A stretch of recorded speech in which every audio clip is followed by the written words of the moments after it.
Welcome to One Chemistry. This is 365 Chemistry series. Daily one question for you. Here stereospecifically substituted butane is given. It is attached with phenyl and chlorine. Chlorine, phenyl and hydrogens are stereochemically specified. You are reacting with sodium ethoxide and ethanol. You have to find the desired product. Basically, you are predicting the stereochemistry of the product from the stereochemically specified reactant.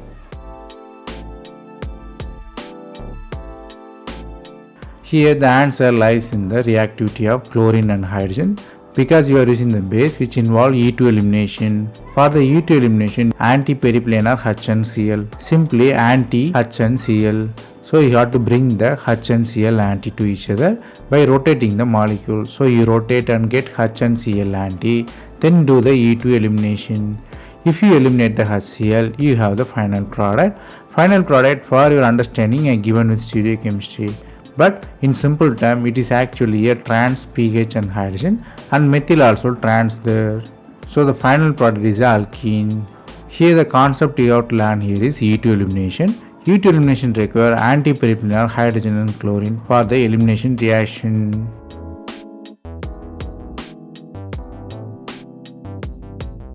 That's all from this video. Thanks for watching.